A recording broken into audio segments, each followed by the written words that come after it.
Welcome back to our channel. Vijay గెలుపు ఉత్తరాంధ్రపై ప్రభావం చూపిస్తుందా? ఒకవైపు జగన్, మరోవైపు పవన్ కళ్యాణ్ పార్టీ పటిష్టం పెంచే ప్రయత్నాలు సాగిస్తున్నారు. కేవలం టీటీడీ లడ్డు విషయం మాత్రమే కాదు, స్థానికంగా ఉండే ఆలయాల్లో ఎటువంటి టెండర్లు లేకుండానే నిర్మాణానికి గ్రీన్ సిగ్నల్. సో ఏం జరుగుతుంది? ఏ అంశాలపైన మాట్లాడదాం. ప్రజెంట్ మనతో స్టూడియోలో కేఎస్ ప్రసాద్ గారు. సార్ నమస్తే. నమస్తే. సరే, విజయ్ గెలుపు ఇరు తెలుగు రాష్ట్రాలపైన ప్రభావం చూపిస్తున్నట్టు కనిపిస్తుంది. నేను అందుకే ఊరికినే తెపేల ఛానల్ అన్నమ్మా, వీళ్ళకి పని లేని ఎవడో పిల్లితల గొరికేడో సామెత ఉంటొచ్చుడు. అలా పని పాటు లేని ఒక జడ్డితనాన్ని అడాప్ట్ చేసుకుని జర్నలిజం విలువల్ని గాలికి వదిలేసి అసలు వాళ్ళు చేస్తున్న పనులేంటే నాకు అర్థం కావట్లేదు. అసలు ఒక రీజనల్ పార్టీ ఒక రీజన్కి కన్ఫైన్ అయ్యి అక్కడ ఉన్న స్థానిక స్థితిగతులను ప్రభావితం చేస్తూ ఒక ఎలక్షన్ లీడ్ అయింది. ఎవరికైనా సరే ఒక పొలిటికల్ వ్యాక్యూము విజయ్ చేసాడు అన్న దాని మీద ఎవడన్నా డిస్కస్ చేస్తాడేమో నేను ఎదురు చూస్తున్నా. ఒక పక్క పవన్ కళ్యాణ్కి లేదంటే ఒక పక్క జగన్మోహన్ రెడ్డికి ఆపాదించి దిక్కుమాల రాజకీయం ఆంధ్రప్రదేశ్లో చెప్తున్నారు. అక్కడ పొలిటికల్ వ్యాక్యూమ్ జస్టిఫై అయింది. 57 సంవత్సరాల పొలిటికల్ వ్యాక్యూమ్ని ద్రవిడ పార్టీలు రెండు కాదని ప్రజలు విజయ్ని కూర్చోబెట్టారు. ఈ కోణంలో ఎవడన్నా ఆలోచిస్తే దాంట్లో ఒక లాజిక్ ఉంటుంది. ఇప్పుడు నీకు పొలిటికల్ వ్యాక్యూమ్ క్రియేట్ అయిన దగ్గర ఉదాహరణకి పవన్ కళ్యాణ్ని తీసుకుందాం. నేను ఆ వాక్యూమ్ని నాకున్న ఎబిలిటీతో నా వల్ల కాదని అతను ముందే కాడి దించేశాడు. ఇప్పుడు ఆయన ఏ ప్రాతిపదిక మీద ఆయనతో కంపేర్ చేస్తున్నారు? రెండోది, జగన్మోహన్ రెడ్డి అనే వ్యక్తి ఒక ఎలక్షన్ స్ట్రాంగెస్ట్ అపోజిషన్గా ఉండి తర్వాత మళ్ళీ పాదయాత్ర చేసి ఒక స్ట్రాంగ్ లీడర్గా ఎమర్జ్ అయ్యి ముఖ్యమంత్రి 151 స్థానాలతో దేశంలోనూ ప్రపంచంలోనే కనీవిని ఎరుగిన రీతిలో అతను గెలిచిన తర్వాత ఇప్పుడు విజయ్ పాలిటిక్స్తో జగన్మోహన్ రెడ్డిని ఏ విధంగా కంపేర్ చేసి ఎట్లా మాడతాం అసలు చెప్పు? మన దగ్గర ఒక లాజిక్ ఉండాలి కదా, ఏదైనా ఒకరిని కన్విన్స్ చేయాలంటే.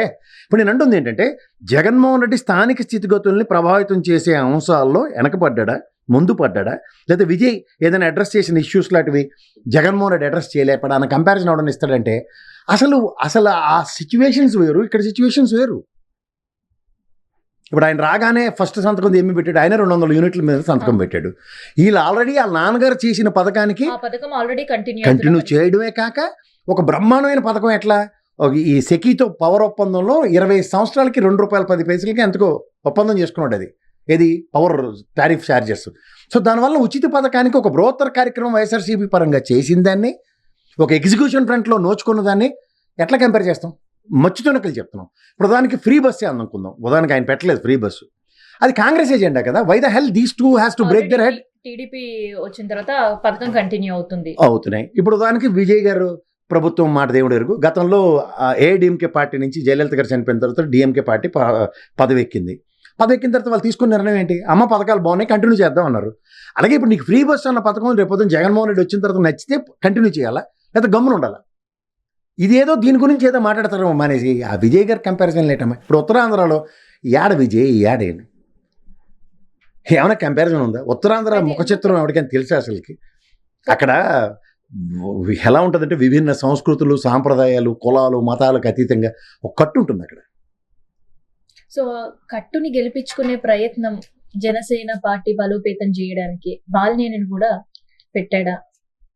ఎవరమ్మా ఈ బాలినేని? పెద్ద టైకూన్ పర్సనాలిటీగా. రాజశేఖర రెడ్డి గారు జగన్మోహన్ రెడ్డి ఆచ్ఛేదంతో రాజకీయాల్లో గెలిచి పబ్బం గడుపుకునే ఒక బ్యాచ్ అది.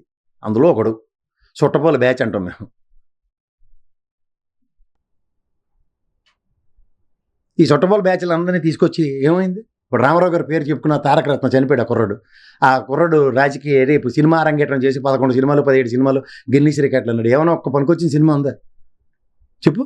అట్లాగే వీళ్ళు ఎవరన్నా వీళ్ళంతా అసలుకి ఒక రాజకీయంలో ఒక సిద్ధాంతం, వాళ్ళు ఒక ప్రజలకి ఏం చేస్తామన్న దాని మీద క్లియర్ కట్ ఒక సిచ్యువేషన్ ప్రజల్లోకి పెనట్రేట్ చేసిన తర్వాత వాళ్ళ ఉనికి, వాళ్ళ సామర్థ్యాలు ఇలాంటివి ప్రజల్లోకి ఒకసారి మనం ఈ ప్రభుత్వం మార్పు కనుక సంతరించుకుంటే ఈ సిద్ధాంతాలతో మన ప్రాంతం ఈ విధంగా డెవలప్ అవుతుంది, లేదంటే మన స్థితిగతులు ఎంత స్థాయికి పెరుగుతాయి అన్న కన్వెన్షన్తో ఓటర్ ఉంటాడు. ఆ కన్వెన్షన్ ఎవరి దగ్గర నుంచి వస్తుందో ప్రవచనాలు చెప్పు. చీట్లు పాటలు వేలం పాటలే కదా. నువ్వు 3,000 ఇస్తే పెన్షన్ 4,000 ఇస్తామని, 4,000 ఇస్తామంటే 5,000 ఇస్తామని, లేదా అబద్ధాలు కొంతమంది ఏమో రుణాలు మాఫీ చేసేస్తామని, లేదా లేనివి జరగనివి అద్భుతాలు చేసేస్తామని, వైజాగ్ స్టీల్ ప్లాంట్ నాపేస్తామని, ఉద్యోగం కల్పించలేకపోతే 3,000 భృతి ఇస్తామని, క్యాలెండర్ రిలీజ్ ఏంది అసలు? ఏమైనా అర్థమవుతున్నాయి? ఇప్పుడు ఒకసారి మోసపోతారు, 2 సార్లు మోసపోతారు.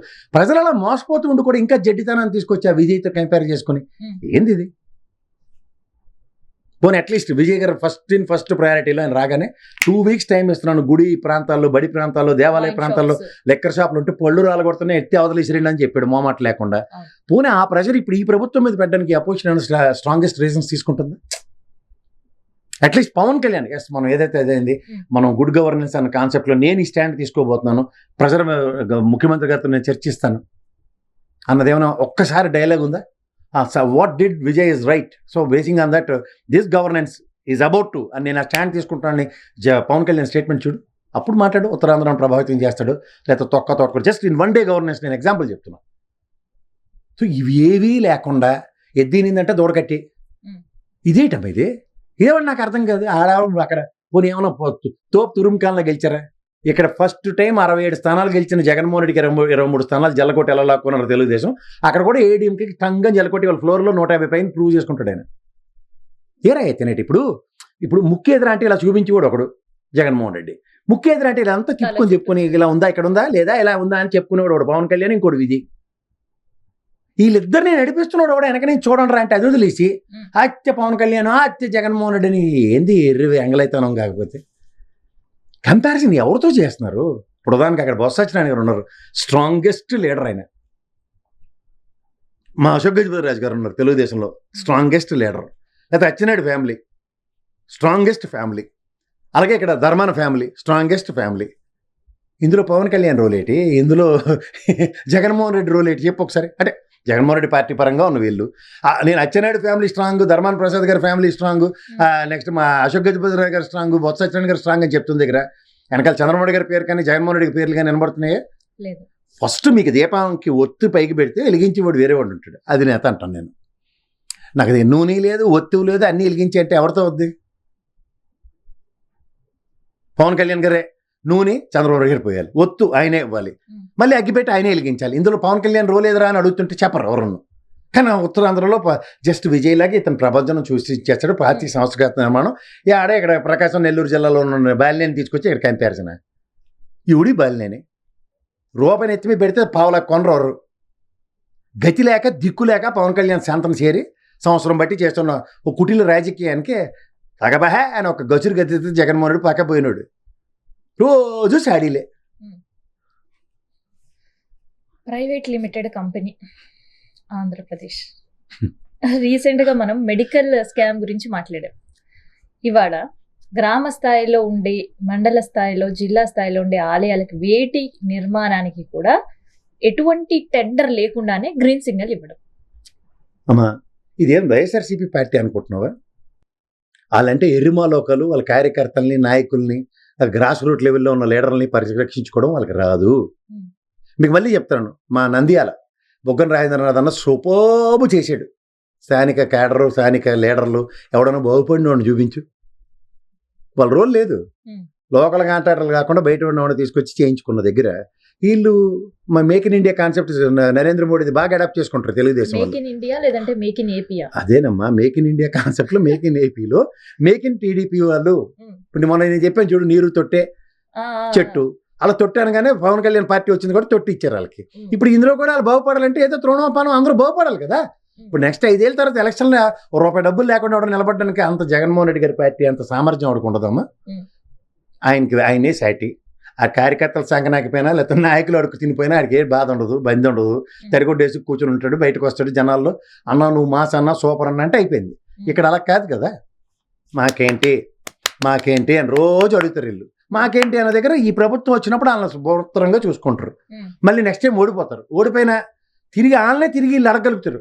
ఏమరాబాయ్ బిల్లులు బాగానే ఎత్తుకెళ్ళు, బాగానే పైసలు ఇచ్చినాం కదా, మీకు ఏం తగరాలు పడతాను రా అని భయం పడితే ఈ లేట్ అంటే సార్ అయిపోయింది, తప్పు అయిపోయింది, నెక్స్ట్ టైం మీకే సార్ అని వీర వినయరామ సినిమా చూపించి గెలిపిస్తూ ఉంటారు.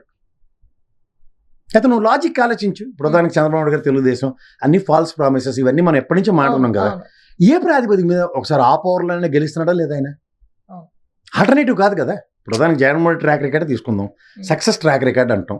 98% డెలివరబుల్సే కనబడుతున్నాయి. ఒక 1.5 year బడ్జెట్ 2,70,000 కోట్లు ఇలా తీసుకెళ్ళి ఇచ్చాడు. 31.5 లక్షల సెంటున్నర భూములు పంచాడు. అన్నీ ఫ్యాంటాస్టిక్. బట్ అవుట్కమ్ 11 స్థానాలు. ఎక్కడ సంస్థాగత ప్రాబ్లం ఏంటి? కార్యకర్తల్ని, నాయకుల్ని పట్టించుకోకపోవడం. కార్యకర్తలు, నాయకులు పార్టీ పుట్టిన కాడి నుంచి ఈ రోజు దాకా బెచ్చెట్ ఆడుకుంటూనే ఉన్నారు. ఎప్పటికీ జేబులో రూపాయి సంపాదన లేదు, ఒక ఆర్జించే మార్గం కూడా పార్టీ పరంగా లేదు. ఇప్పుడు ఆర్జించే పార్టీ సైడ్ బిజినెస్ మాత్రమే టీడీపీ చూపిస్తుంది అనుకోవచ్చు. ఆబ్వియస్లీ వాళ్ళ కోసం వాళ్ళు పెట్టుకుంటున్న కార్యక్రమాలు ఇవి. నువ్వు చెప్పిన ప్రైవేట్ లిమిటెడ్ కంపెనీలు ఎవరు ఉంటారు? మేనేజ్మెంట్ ఎవరు ఉంటాడు? బోర్డ్ ఆఫ్ డైరెక్టర్ ఉంటాడు. నేను మా ఆవిడ మా పెద్ద కొడుకు ముగ్గురు, అవతల పార్ట్నర్ ఉంటారు, ఆడికి ముగ్గురు, అలాగే అయిపోయిందా 7 కావాలి ప్రైవేట్ లిమిటెడ్కి. అయితే పబ్లిక్ లిమిటెడ్ అంటే పబ్లిక్ మార్కెట్లో ఒక ఆక్షన్ వెళ్ళేదాకా అందరూ ఆళ్ళల్లో ఉంటాయి. డివిడెండ్ అది కూడా వాళ్ళ పని.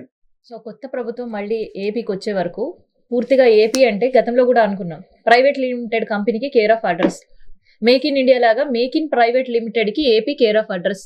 అంతే, పుట్టుకతో వచ్చిన బుద్ధులు పుడకలు తాకపోతే వాళ్ళు పుట్టుకే అది. రామారావు గారిని ఎందుకు పక్క కూర్చోబెట్టరు అనుకున్నాం? ఇదే కార్యక్రమం.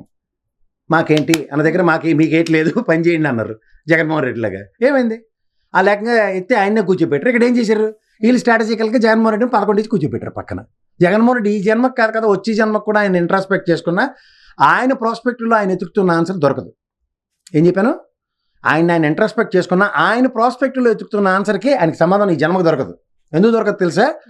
ఆయన ఏంటి చేశాడో ఆయన కళ్ళ మూసుకుని నేను చెప్పినట్టు 2 ఎక్కం చెప్పినట్టు చెప్తూ ఉంటాడు ఆయన. కానీ 2 ఎక్కం సారాంశం అది కాదు. ఈ 2 ఎక్కం సారాంశంలో నాయకులు కార్యకర్తలు అతన్ని నమ్ముకున్న వాళ్ళు బాగుపడి ఉంటే పార్టీ నిలబడి ఉండేది. ఈరోజు ఇలా ఉండదు, ఛాతీ ఇరుచుకుని 11 అవుతారు. మొదటిసారి వచ్చిన 67 లేదా 70 దగ్గర వచ్చి విజయలాగా వచ్చి ఓడిపోవడం. ఈ ప్రభుత్వానికి ఏర్పాటు చేయడానికి ఎన్డీఏ కూటమి కాబట్టి లాజిక్ కాడి మొత్తానికి జగన్మోహన్ రెడ్డికి అన్యాయం చేశారన్న టాపిక్లు మాట్లాడుకున్నాను. డీమార్క్ చేసి కొడుతున్నప్పుడు నీకు తెలియకపోతే ఏం చేయాలా?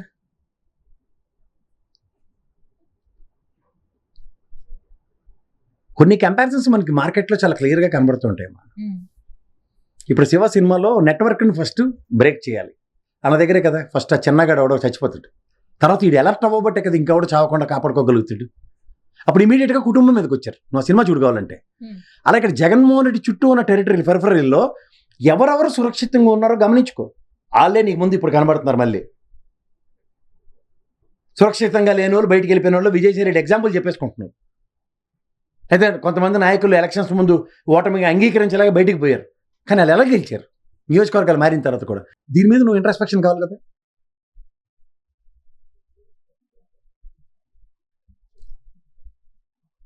సో ఒక మాటలు చెప్పాలంటే జగన్ గారు అభయహస్తం ఇవ్వడంలో, కార్యకర్తలను రక్షించుకోవడంలో ఫెయిల్యూర్ అయ్యారనొచ్చు.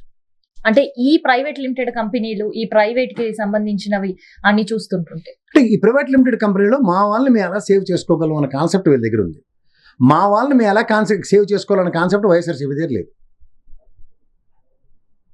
ఎందుకు లేదంటే ఆయన ట్రాన్స్పరెంట్ పాలిటిక్స్ చేసిన. నేను చెప్తుంది చాలా మందికి అర్థమవుతుందో లేదో నాకు తెలియదు. యూరోపియన్ పాలిటిక్స్ ఎవరైనా చూడండి, గవర్నమెంట్ రాగానే గుడ్ గవర్నెన్స్ షుడ్ స్పీక్. వాళ్ళు అప్పుడే వాళ్ళు నెక్స్ట్ గవర్నెన్స్ వాళ్ళకి ఇస్తారు తిరిగి. సో ఆ ప్రాస్పెక్ట్లో వెళ్ళినప్పుడు గుడ్ గవర్నెన్స్కి రిజల్ట్ వాళ్ళకి వచ్చిన ఉదంతాలు ఉన్నాయి యూరోపియన్ కంట్రీస్లో. కానీ ఇక్కడ గుడ్ గవర్నెన్స్లో నీకు సహచరులు లేరి అన్నది ప్రశ్న. ఎందుకంటే నాయకుడు లేని సమాజం అని సినిమాలో కంక్లూజన్ డైలాగ్ కాదు మీకు కావాల్సింది. మీరు భరతన నేను సినిమా చూడు, నాయకుడు లేని సమాజం నిర్మిద్దాం అంటాడు. బాగుంది కాన్సెప్ట్, నాకు చాలా బాగుంది. కానీ ఇక్కడ నాయకుడు లేని సమాజం నిర్మిస్తాను జగన్మోహన్ రెడ్డి ఆయన్నే ఇంట్లో కూర్చోబెట్టారు 11 అని. దానికి నువ్వు ఎట్లా తయారు చేయాలన్నది ఇంపార్టెంట్. ఆ అడ్డిల్స్లో నీకు ప్రజలు తిరిగి ప్రతిష్ఠించుకున్నారు. ఇక్కడ ప్రజలు నిన్ను ప్రతిష్ఠించడానికి అవరోధాలు ఎక్కడున్నాయన్న దాని మీద నీకు ఇంట్రాస్పెక్షన్ కావాలి. ఆ 40% నిక్కచ్చిగా నీ ఓటు బ్యాంక్ ఉంది. తెలుగుదేశానికి 40% నిక్కచ్చిగా ఓటు బ్యాంక్ ఉంది గెలుపోవటములకు అతీతంగా. కానీ గెలవడానికి ఈక్వేషన్స్ ఎట్లా పాసిఫై అవుతున్నాయో తెలుగుదేశం ప్రాస్పెక్ట్లో ఆలోచించు. వాళ్ళకి టాపప్ అవుతుంది నాయకులు కానీ లేదా క్యాడర్ కానీ. ఇక్కడ నాయకులు క్యాడర్ టాపప్ అవ్వట్లేదు. That's the set back. నాయకులు క్యాడర్ టాపప్ అయితే 11 ఎవరైనా ఆలోచించుకోవాలంటే. సో టీడీపీ వర్మ తర్వాత కూడా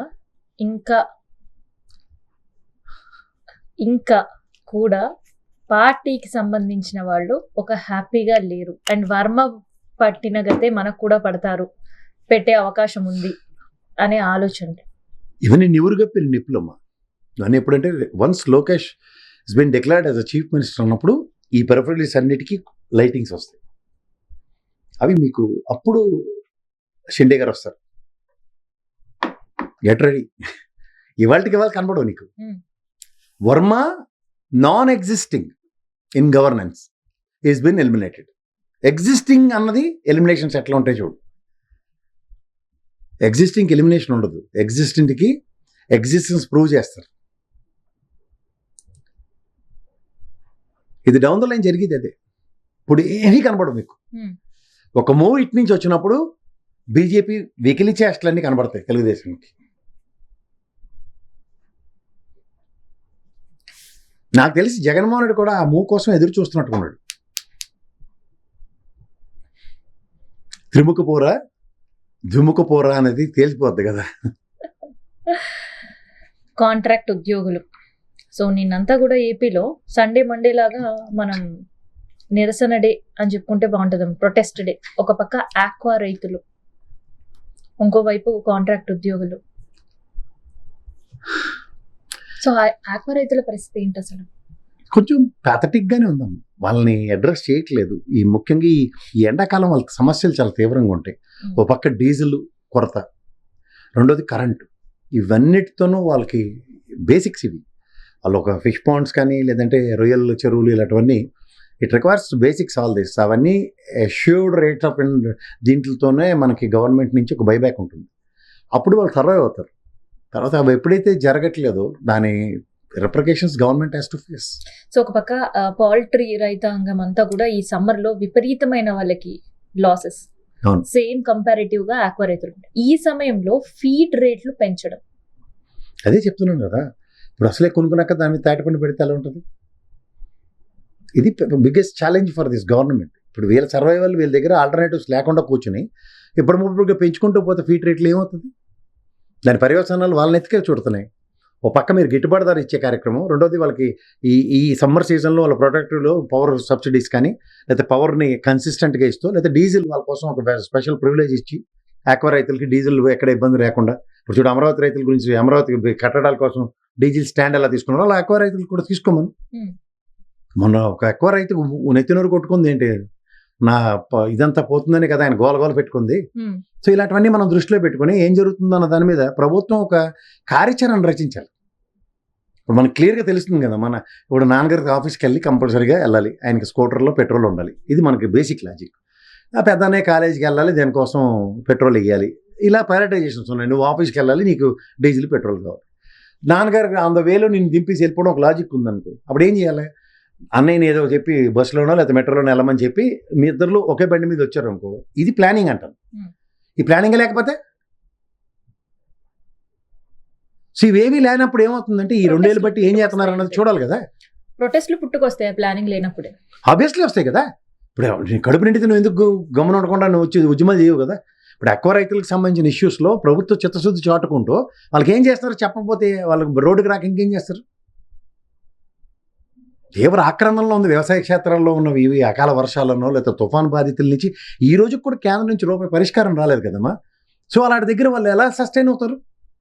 ఇప్పుడు రూపాయి డబ్బులు ఉంటున్నాడు, పెట్టుబడికి వెళ్తాడు, పంట పెట్టుబడికి రాక, ఇప్పుడు గిట్టుబాటు ధర లేక, రెండోది ఎప్పటికప్పుడు వ్యవసాయ కంతాల్లో ఉన్న క్షేత్రాల్లో ఉన్న ప్రభుత్వం కొనుగోలు చేయక, వేసవి అనేది మళ్ళీ డ్రై టైం. మరేం చేయాలి? సో అకాల నష్టాలకి దీనికి ప్రభుత్వం శాశ్వత పథకాలు వాళ్ళ దగ్గర క్రాప్ ఇన్సూరెన్స్లో అవన్నీ పర్ఫెక్ట్గా చేయకుండా ఎవరో బ్యాంకుల్లో అప్పులు తీసుకున్న వాళ్ళు 1%, 1.8% వాళ్ళకి ఇన్సూరెన్స్లు ఇచ్చాం తప్పట్లు కొట్టుకుంటే మిగిలిన వాళ్ళు 98% గ్రౌండ్ రియాలిటీస్ లేవు. ఎక్కడ ఇబ్బంది పడరు వాళ్ళు. ఇబ్బంది పడకుండా ఎలా ఉంటారు? ఒక తుఫాను తుఫాను ఎదుర్కొన్నారు, అకాల వర్షాలు ఎదుర్కొన్నారు. వీటిలన్నిటి పర్యవసానాలు 2 సార్లు కేంద్ర వ్యవసాయ శాఖ మంత్రి ఆయన వచ్చి శివరాజ్ సింగ్ చౌహాన్ వచ్చి వెళ్ళిపోయాడు కదా. ఇదేనా పేరెంట్ అలా వాయినాలు పట్టుకుని పోవడానికి? ఒక రైతుల సమస్యలు ప్రొటెస్ట్లు జరుగుతున్న సందర్భంలో నిన్న వడ్డే శోభన గారు ఒక వ్యాఖ్యానం చేశారు. అమరావతిలో భూదందా జరుగుతుంది అనేది. ఇప్పటికే రైతుల తీర్మానం చూసాం ఉండవల్లిలో భూములు ఇవ్వమని. ఇంకోవైపు ఇచ్చిన భూములు కూడా అమరావతి నిర్మాణం కాదు, అదొక భూదందా. అదే జరుగుతున్నాం. ఇప్పుడు మిగిలిన మండలాల్లో ఏదైతే గ్రామాల్లో వాళ్ళు నిరసనలు ఎలా చెప్తున్నారంటే we are decided not to give అని. సో ఇది ఇంపాక్ట్ చాలా ఎక్కువగా ఉంది ప్రభుత్వం మీద. నారాయణ చేసే పనులన్నీ ఎక్కడికక్కడ గరాలు జరుగుతున్నాయి. ఇది ఒక దానికి ఇప్పుడు ఎప్పుడైనా సరే చూడు, అమరావతి ఉద్యమానికి తెలుగుదేశం సపోర్ట్ ఉంటే అది ఎంత వైబ్రేషన్స్ క్రియేట్ చేసింది, అర్థమైందా? సో సేమ్ వే ఇప్పుడు వైఎస్ఆర్సీపీ కనుక పిక్చర్లోకి వస్తే it definitely gives his own flavour and colours. అప్పుడు ఏమవుతుంది, తెలియకుండానే ఇమ్మెన్స్ ప్రెజర్ గవర్నమెంట్ పడుతుంది. అందులో వాళ్ళు చేసి పనులు, లాఠీ చార్జీలు చేసినా లేకపోతే అరెస్టులు చేసిన ఇవన్నీ it leads to government. Impact కనిపిస్తుంది. ఇప్పుడు నేను పేరు నేను ప్రెస్ మీట్లో చెప్తూ మాట్లాడాడు, I'm not denying it, but end of the day front ending కనుక వైఎస్ఆర్సీపీ పరంగా అమరావతి రైతుల పట్ల ఉందనుకో, రాగానే భూములు వెనక్కి ఇచ్చేస్తూ ఉంటాడు ఆయన, ఒకవేళ తీసుకున్నా సరే. కానీ అక్కడ జరిగింది ఏంటి, ఇప్పుడు అమరావతిలో కూడా భూములు వెనక్కి ఇవ్వడానికి లేని నిస్సహాయ స్థితి కదా, పొక్కలరెడ్డి దున్నేస్తుంటారు. వ్యవసాయ క్షేత్రాన్ని చిన్న భిన్నం చేసేసిన తర్వాత ఇప్పుడు రియల్ ఎస్టేట్ చేసి కూడా ఎలా ఉంటుంది, లేఅవుట్ల కోసం వాటి కోసం వ్యవసాయ క్షేత్రాలను చిన్న భిన్నం చేయడమే కదా. అలా చేసిన తర్వాత మీరు భూములు వెనక్కి చేయలేము. భూమి సారం కోల్పోయిన తర్వాత పంట కూడా, సో పంటకి వినియోగించబడనంత దౌర్భాగ్య స్థితి క్రియేట్ చేసి వాళ్ళకి వెనక్కిస్తూ ఉంటే ఏం లాభం. దానికన్నా అలా జరగకుండా ముందు నుంచి నిరూపించుకుంటూ గ్రామాల్లో ఎక్కడికక్కడ క్షేత్రస్థాయిలో ప్రెజర్ అక్యుములేట్ అయిందనుకో ఎలా ఉంటుంది. ఇప్పుడు వయసు వీడికిన వడ్డే శోభనేశ్వరరావు గారి లాంటి చెరవ చూపిస్తున్నప్పుడు వాళ్ళకి తోడవడానికి ఏముంది. ఇప్పుడు మనకి తెలంగాణ ఉద్యమం కేసీఆర్ గారు కానప్పుడు కోదండరామ్ గారి పిక్చర్ ఎలా తీసుకొచ్చారు, ఆయన ఫ్రెస్తోనే కదా ఫ్రంట్ ఎండ్ అయింది. చచ్చినట్టు అన్ని పార్టీలు ఏకీకృతం ఏ లేదా. అలా ఇప్పుడు మనకి ఒక పెద్ద మనిషి వడ్డే శోభనేశ్వరరావు గారిని ఫ్రంట్ ఎండ్ పెట్టి వెనకాల వైఎస్ఆర్సీపీ వస్తే ఎలా ఉంటుంది. ఆ ప్లానింగ్ పూర్తిగా వైఎస్ఆర్సీపీ మర్చిపోయినట్టుగా ఆబ్వియస్లీ నేను అదే చెప్తున్నాను. ఎప్పుడైతే ఇప్పటికి మీరు అన్నట్టు బీఆర్ఎస్ పార్టీ ధాన్యం కొనుగోలు విషయంలో ప్రతిపక్షంలో ఉండి నిరసన కార్యక్రమాలు చేస్తే వెంటనే సీఎం స్పందించి ఆదేశాలు జారీ చేసే వరకు వచ్చింది. అంతే, దే ఆర్ సక్సీడెడ్. అలాగే చేయాలా. ఇప్పుడు స్ట్రాంగెస్ట్ అపోజిషన్ ఉన్నప్పుడు it is your duty to prove with ground లోంచి కొడితేనే పైకి వెళ్తుంది, చొక్కలు కనబడతాయి. ఇప్పుడు వ్యవసాయ క్షేత్రాలు వ్యవసాయదారులతో కలిపి చేసిన బీఆర్ఎస్ ఉద్యమం నేపథ్యమే చచ్చినట్టు రేవంత్ రెడ్డి గారు 10 మెట్ల కింద దిగొచ్చి కలెక్టర్ల కాన్క్లేవ్ పెట్టుకుని టెలికాన్ఫరెన్స్ లో ఆదేశాలు ఇవ్వాల్సి వచ్చింది. వ్యవసాయ శాఖ మంత్రి ఏమైనా ప్రతిస్పందించాడా? జీరో. అంచేత దానికన్నా ముందు స్పందించిన పరిస్థితి ఆబ్వియస్లీ మనకి ఇంకే దేవుడు వరం ఇస్తే పూజారాడు మధ్యలో, అట్లాంటి ప్రెషర్ కావాలి కదా. సో అలాంటి ప్రెజరైజ్ అది జరగట్లేదు. వాళ్ళకి విజయ్ దాని ఆవశ్యకత, విజయ్ గారి మీద ఉన్న శ్రద్ధ, జెన్జీని ఎలా మార్చుకోవాలి తమ వైపు. ఎన్జీ కన్నా గ్రౌండ్ లో ప్రజలు పడుతున్న మానసిక వ్యతలే ఎప్పటికైనా శ్రీరామ రక్ష. దాని మీద కార్యాచరణ ఉంటేనే అపోజిషన్ పార్టీ నిలగడ. ఇది జగమెరిగిన సత్యం. It's a proven lethal in entire democracy. Thank you sir.